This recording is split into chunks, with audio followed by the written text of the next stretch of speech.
ਅੱਜ ਇਲੈਕਸ਼ਨਾਂ ਦੇ ਵਿੱਚ ਕੋਈ ਮੁੱਦਾ ਤਾਂ ਆਮ ਪਾਰਟੀ ਦਾ ਹੈ ਨਹੀਂ ਗਾ। ਸਾਡੇ ਚੀਫ ਮਿਨਿਸਟਰ ਸਾਹਿਬ ਭਗਵੰਤ ਜੀ ਸਾਰੇ ਇਲਾਕਿਆਂ ਦਾ ਦੌਰਾ ਕਰ ਰਹੇ ਹੈ ਤੇ ਉਹਨਾਂ ਦੇ ਕੋਲੇ ਇੱਕੋ ਹੀ ਗੱਲ ਹੈ ਕਿ ਸਿਮਰਨਜੀਤ ਸਿੰਘ ਮਾਨ ਨੇ ਕਿਰਪਾਨ ਫੜੀ ਹੋਈ ਹੈ ਤੇ ਅਸੀਂ ਲੋਕਾਂ ਦੀ ਗੱਲ ਕਰਦੇ ਹਾਂ। ਮੈਂ ਆਪ ਨੂੰ ਦੱਸਣਾ ਚਾਹੁੰਦਾ ਕਿ ਇਹ ਕਿਰਪਾਨ ਦਾ ਹੱਕ ਸਾਨੂੰ 6ਵੇਂ ਪਾਤਸ਼ਾਹ ਸ੍ਰੀ ਗੁਰੂ ਹਰਗੋਬਿੰਦ ਸਾਹਿਬ ਨੇ ਦਿੱਤਾ। ਉਹਨਾਂ ਦੇ ਵਕਤ ਦੇ ਵਿੱਚ ਗੈਰ ਮੁਸਲਮਾਨ ਕਿਰਪਾਨ ਨਹੀਂ ਸੀ ਚੱਕ ਸਕਦਾ, ਘੋੜੇ ਦੀ ਸਵਾਰੀ ਨਹੀਂ ਸੀ ਕਰ ਸਕਦਾ, ਬਾਜ ਦੇ ਨਾਲ ਸ਼ਿਕਾਰ ਨਹੀਂ ਸੀ ਖੇਡ ਸਕਦਾ, ਸਿਰ ਦੇ ਉੱਤੇ ਤਾਜ ਨਹੀਂ ਸੀ ਪਹਿਨ ਸਕਦਾ। ਜਿਹੜੀ ਮੁਗਲ ਹਕੂਮਤ ਸੀ ਤੇ ਮੁਸਲਮਾਨ ਭਰਾ ਸੀ, ਉਹੀ ਇਹ ਸਾਰਾ ਕੁਝ ਰੱਖ ਸਕਦੇ ਸੀਗੇ। ਪਰ ਗੁਰੂ ਸਾਹਿਬ ਨੇ ਸਾਨੂੰ ਇਹ ਹੱਕ ਦਿੱਤੇ ਤੇ ਸਾਨੂੰ ਸਰਦਾਰੀਆਂ ਦਿੱਤੀਆਂ ਕਿ ਤੁਹਾਡੇ ਲਈ ਘੋੜੇ ਦੀ ਸਵਾਰੀ ਵੀ ਹੈ, ਕਿਰਪਾਨ ਵੀ ਹੈ, ਬਾਜ ਵੀ ਹੈ, ਤਾਜ ਵੀ ਹੈ। ਬਾਬਾ ਰਾਜਾ ਰਾਮ ਸਿੰਘ ਸਾਡੇ ਨਿਹੰਗ ਮੁਖੀ, ਇਹ ਵੀ ਤੁਹਾਡੇ ਨਾਲ ਸਾਰੀ ਗੱਲਬਾਤ ਕਰਕੇ ਗਏ ਹੈ। ਪਰ ਭਗਵੰਤ ਜੀ ਤੇ ਅੱਜ ਜਿਹੜੇ ਕੈਮਰਾਮੈਨ ਜਿਨ੍ਹਾਂ ਦੇ ਕੋਲੇ ਆ ਵੀਡੀਓ ਹੈ, ਉਹ ਸਾਰੇ ਮੇਰੇ ਦੁਆਲੇ ਹੋਏ ਕਿ ਤੂੰ ਕਿਰਪਾਨ ਦੀ ਗੱਲ ਕਿਉਂ ਕਰਦਾ। ਸਾਧ ਸੰਗਤ ਜੀ, ਇਹ ਰਾਜ ਭਾਗ ਦੀ ਨਿਸ਼ਾਨੀ ਹੈ, ਇਹ ਬਾਦਸ਼ਾਹੀ ਦੀ ਨਿਸ਼ਾਨੀ ਹੈ। ਇਸੇ ਕਰਕੇ ਜਦੋਂ ਮੈਂ ਪਾਰਲੀਮੈਂਟ ਦੇ ਵਿੱਚ ਕਿਰਪਾਨ ਲੈ ਕੇ ਜਾਣਾ ਚਾਹੁੰਦਾ ਸੀ ਤਾਂ ਉਸ ਵੇਲੇ ਹਿੰਦੂਤਵਾ ਦੀ ਸਰਕਾਰ ਨੇ ਮੇਰੇ ਰਸਤੇ ਬੰਦ ਕਰਤੇ ਸੀ ਕਿ ਤੁਸੀਂ ਕਿਰਪਾਨ ਨਹੀਂ ਲੈ ਕੇ ਜਾ ਸਕਦੇ, ਜਦ ਕਿ ਸੰਵਿਧਾਨ ਦੇ ਵਿੱਚ ਲਿਖਿਆ ਹੋਇਆ ਹੈ ਕਿ ਸਿੱਖ ਕਿਰਪਾਨ ਪਹਿਨ ਵੀ ਸਕਦਾ ਹੈ ਤੇ ਰੱਖ ਵੀ ਸਕਦਾ ਹੈ। ਇਹ ਸਿੱਖਾਂ ਦਾ ਇੱਕੋ ਇੱਕ ਸੰਵਿਧਾਨਕ ਹੱਕ ਹੈ। ਹੁਣ ਮੈਨੂੰ ਇਹ ਹੱਕ ਦੇ ਕੇ ਮੈਨੂੰ ਕਿਉਂ ਰੋਕਿਆ? ਕਿਉਂ ਕਰਕੇ ਇਹ ਰਾਜ ਭਾਗ ਦੀ ਨਿਸ਼ਾਨੀ ਹੈ, ਇਹ ਬਾਦਸ਼ਾਹੀ ਦੀ ਨਿਸ਼ਾਨੀ ਹੈ। ਔਰ ਜੋ ਹਿੰਦੂਤਵਾ ਦੀ ਹਕੂਮਤ ਜਿਹੜੀ ਆਪਾਂ ਨੇ ਇਹਨਾਂ ਨੂੰ 1947 ਦੇ ਵਿੱਚ ਦੇਤੀ, ਉਸ ਨੇ ਕਿਹਾ ਕਿ ਜੇ ਸਿਮਰਨਜੀਤ ਸਿੰਘ ਮਾਨ ਜਿੱਥੇ ਸਾਡਾ ਰਾਜ ਭਾਗ ਹੈ, ਜਿੱਥੇ ਸਾਡੀ ਬਾਦਸ਼ਾਹੀ ਹੈ, ਉੱਥੇ ਕਿਰਪਾਨ ਕਿਵੇਂ ਲੈ ਕੇ ਆ ਸਕਦਾ? ਇੱਕ ਮਿਆਨ ਦੇ ਵਿੱਚ 2 ਕਿਰਪਾਨਾਂ ਕਿਵੇਂ ਹੋ ਸਕਦੀਆਂ? ਆਹ ਸਾਰੀ ਗੱਲ ਸੀ ਜਿਹਦੇ ਪਿੱਛੇ ਟੌੜਾ ਸਾਹਿਬ ਨੇ ਕਿਹਾ, ਸਾਡੇ SCPC ਦੇ ਪ੍ਰਧਾਨ ਨੇ, ਕਿ ਸਿਮਰਨਜੀਤ ਸਿੰਘ ਮਾਨ ਕਿਰਪਾਨ ਦੇ ਨਾਲ ਪਾਰਲੀਮੈਂਟ ਦੇ ਵਿੱਚ ਗੱਤਕਾ ਖੇਡਣ ਜਾਣਾ ਹੈ। ਹੁਣ ਜੇ ਦੱਸੋ, ਸਾਡਾ SCPC ਦਾ ਪ੍ਰਧਾਨ ਹੋਵੇ ਤੇ ਸਿੱਖਾਂ ਦੇ ਕਕਾਰ ਦੇ ਖਿਲਾਫ ਗੱਲ ਕਰੇ ਤੇ ਆਪਾਂ ਬਾਦਲ ਦਲੀਆ ਨੂੰ ਇੰਨੇ ਸਾਲ ਝੱਲਦੇ ਰਹੇ ਹੈ, ਜਿਨ੍ਹਾਂ ਨੇ ਸਾਨੂੰ ਬੰਦੀ ਬਣਾਇਆ, ਇੰਦਰਾ ਗਾਂਧੀ ਦੇ ਨਾਲ ਰਲ ਕੇ ਦਰਬਾਰ ਸਾਹਿਬ ਦੇ ਉੱਤੇ ਅਟੈਕ ਕੀਤਾ। ਅੱਜ ਕਈ ਮੇਰੇ ਕੋਲੇ ਆ ਕੈਮਰੇ ਲੈ ਕੇ ਜਿਹੜੇ ਟੈਲੀਵਿਜ਼ਨ ਬਣਾਉਂਦੇ ਹੈ, ਉਹ ਆਏ ਸੀਗੇ। ਉਹਨਾਂ ਨੇ ਵੀ ਗੱਲ ਚੱਕੀ ਹੈ कि जी भगवंत जी ने कहा तुसी किरपान चक्की है।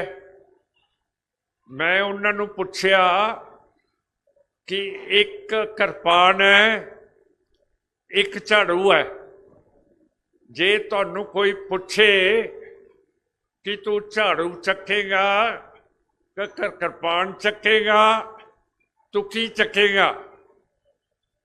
पहला तो शर्म गए, फिर तिन्नों जिन्होंने मैं पूछया कहते असी किरपान चकांगे।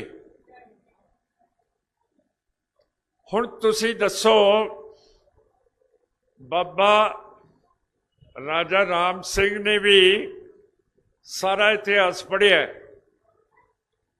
जिहड़ा मुहम्मद गौरी सी अफगानिस्तान का बहुत वड्डा एक राजा, उन्हें हिंदुस्तान के उत्ते 17 बारे हमले किए ते जिहड़ा हिंदुआं दा उस वेले सब तो वड्डा ते प्रमुख मंदिर सी वो सीगा सोमनाथ दा मंदिर।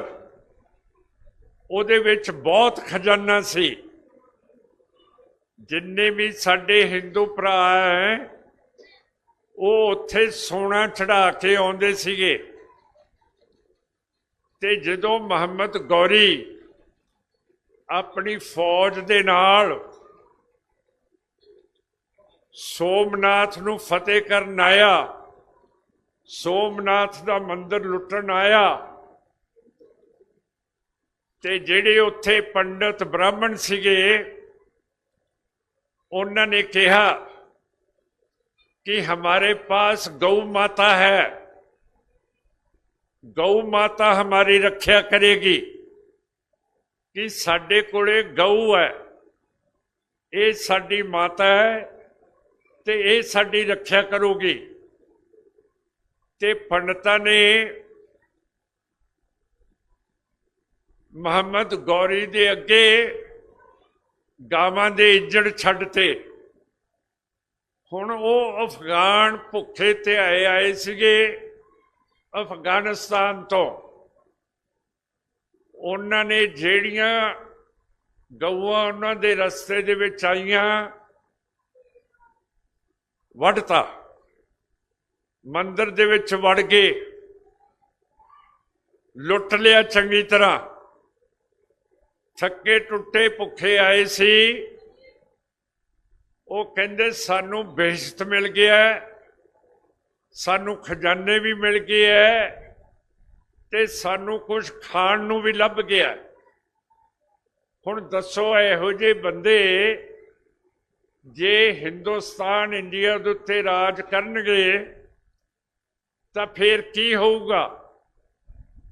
कल नू सदारो गौरमेंट तुहानू कह दे कि 2 सरदार चाहिए है जिहड़े चीन की फौज दे नाल गल करनगे। चीन ने 2020 दे विच लद्दाख का हल्का 900 किलोमीटर चीन की फौज ने नप लिया, फतेह कर लिया। ते तुहानू मिलिटरी कमांडर कहंदा कि भाई तुसी इंडिया की नुमाइंदगी करन जा रहे हो चीन की फौज दे नाल। अपने हथ दे विच एक फड़ ले झाड़ू, एक फड़ ले किरपान, फिर सिंघो तुसी की फड़ोगे? चीन दे जरनैल दे नाल गल करन दे लई झाड़ू फड़ोगे? सो मेरा मतलब कहण दा है कि आपां गुमराह हो गए हैं। असी झाड़ू नहीं फड़ सकते, जो करके पहली पातशाही ने सारियां जातां खत्म करतियां, सारियां नूं हुक्म देता कि तुसी झाड़ू बौकर नहीं फड़नी। ते 6वें पातशाह ने सानू राज भाग की निशानी किरपान की फड़ाती। 10वें पातशाह ने हुक्म दिता इन गरीब सिखों को दूं बादशाही, ਹੁਣ ਮਹਾਰਾਜ ਜੀ ਤੁਸੀਂ ਸਾਰੇ ਤਖਤਾਂ ਦੇ ਉੱਤੇ ਗਏ ਹੋਵੋਗੇ, ਜੇ ਹਜ਼ੂਰ ਸਾਹਿਬ ਨਹੀਂ ਗਏ, ਪਟਨਾ ਸਾਹਿਬ ਨਹੀਂ ਗਏ, ਤਾਂ ਸ਼ਾਇਦ ਤੁਸੀਂ ਦਮਦਮਾ ਸਾਹਿਬ ਗਏ ਹੋਵੋਗੇ, ਅਕਾਲ ਤਖਤ ਸਾਹਿਬ ਤੇ ਗਏ ਹੋਵੋਗੇ, ਸ਼ਾਇਦ ਅਨੰਦਪੁਰ ਸਾਹਿਬ ਕੇਸਗੜ੍ਹ ਵੀ ਗਏ ਹੋਵੋਗੇ। ਜਦੋਂ ਤੁਸੀਂ ਪ੍ਰਵੇਸ਼ ਕਰਦੇ ਹੋ ਅਕਾਲ ਤਖਤ ਸਾਹਿਬ ਦਮਦਮਾ ਸਾਹਿਬ ਦੇ ਵਿੱਚ, ਪਟਨਾ ਸਾਹਿਬ ਦੇ ਵਿੱਚ, ਹਜ਼ੂਰ ਸਾਹਿਬ ਦੇ ਵਿੱਚ ਜਿਹੜੇ ਸਾਡੇ ਤਖਤ ਹੈ, ਤੁਸੀਂ ਜਦੋਂ ਮੱਥਾ ਟੇਕਦੇ ਹੋ ਅੱਗੇ ਤੁਹਾਡੇ ਸ਼ਸਤਰ ਪਏ ਹੁੰਦੇ ਹੈ। ਗੁਰੂ ਗ੍ਰੰਥ ਸਾਹਿਬ ਮਹਾਰਾਜ ਇੱਥੇ ਪ੍ਰਕਾਸ਼ ਹੋਏ ਹੁੰਦੇ ਹੈ। ਮੱਥਾ ਤੁਸੀਂ ਟੇਕਦੇ ਹੋ ਸ਼ਸਤਰਾਂ ਨੂੰ, ਗੁਰੂ ਗ੍ਰੰਥ ਸਾਹਿਬ ਇੱਥੇ ਬਿਰਾਜੇ ਹੁੰਦੇ ਹੈ। ਤੇ ਜਦੋਂ ਅਰਦਾਸ ਕਰਦੇ ਹੈ ਆਪਾਂ ਕੀ ਕਹਿੰਦੇ ਹੈ? ਪ੍ਰਥਮ ਭਗਉਤੀ ਸਿਮਰ ਕੇ ਗੁਰੂ ਨਾਨਕ ਲਈ ਤੇ ਆਏ। ਫਿਰ ਸਾਰੇ ਗੁਰੂਆਂ ਦਾ ਨਾਮ ਲੈਂਦੇ ਹੈ। ਪ੍ਰਥਮ ਭਗਉਤੀ ਸਿਮਰ ਕੇ, ਭਗਉਤੀ ਕੀ ਹੈ? ਸ਼ਸਤਰ ਹੈ, ਸ਼ਸਤਰ ਹੈ। ਆਪਾਂ ਸਿੱਖ ਸ਼ਸਤਰ ਦਾ ਨਾਮ ਲੈ ਕੇ ਫਿਰ 10 ਗੁਰੂਆਂ ਦਾ ਤੇ ਗੁਰੂ ਗ੍ਰੰਥ ਸਾਹਿਬ ਦਾ ਨਾਮ ਲਿਆ ਕਰਦੇ ਹੈ। ਹੁਣ ਤੁਹਾਡੇ ਵਿੱਚ ਕੋਈ ਵੀ ਸ਼ੱਕ ਰਹਿ ਗਿਆ ਹੋਵੇ ਤਾਂ ਉੱਠ ਕੇ ਮੈਨੂੰ ਪੁੱਛ ਸਕਦੇ ਹੋ ਕਿ ਤੁਸੀਂ ਕਿਰਪਾਨ ਕਿਉਂ ਫੜਦੇ ਹੋ। ਮੈਂ ਤੁਹਾਡਾ ਨੁਮਾਇੰਦਾ, ਬੇਸ਼ੱਕ ਅਸੀਂ ਹਿੰਦੂਤਵਾ ਦੇ ਗੁਲਾਮ ਹੈ, ਤਾਂ ਵੀ ਮੈਂ ਆਪਣੀ ਕੌਮ ਦੀ ਬਾਦਸ਼ਾਹੀ ਆਪਣੇ ਮਨ ਦੇ ਵਿੱਚ ਰੱਖੀ ਹੋਈ ਹੈ। ਮੈਂ ਸਤਿ ਸ੍ਰੀ ਅਕਾਲ। ਮੈਂ ਹਿੰਦ ਦੀ ਗੁਲਾਮੀ ਨਹੀਂ ਮੰਨਦਾ, ਇਸ ਕਰਕੇ ਕਿਰਪਾਨ ਮੈਂ ਫੜਦਾ। ਸੋ ਹੁਣ ਤੁਸੀਂ ਸਮਝੋ ਕਿ ਇਹ ਚੀਜ਼ ਸਾਨੂੰ ਕਾਹਦੇ ਲਈ ਦਿੱਤੀ ਹੋਈ ਹੈ। ਸਾਡੇ ਉੱਤੇ ਜ਼ੁਲਮ ਬਹੁਤ ਹੋਏ ਹੈ, ਸਾਡੀਆਂ ਬੀਬੀਆਂ ਦੇ ਉੱਤੇ ਵੀ ਹੋਏ ਹੈ, ਸਾਡੇ ਨੌਜਵਾਨਾਂ ਦੇ ਉੱਤੇ ਵੀ ਹੋਏ ਹੈ, ਤੇ ਦਰਬਾਰ ਸਾਹਿਬ ਦੇ ਉੱਤੇ ਵੀ ਇੰਦਰਾ ਗਾਂਧੀ ਤੇ ਬੀਜੇਪੀ RSS ਨੇ ਫੌਜਾਂ ਚਾੜਤੀਆਂ ਸੀ।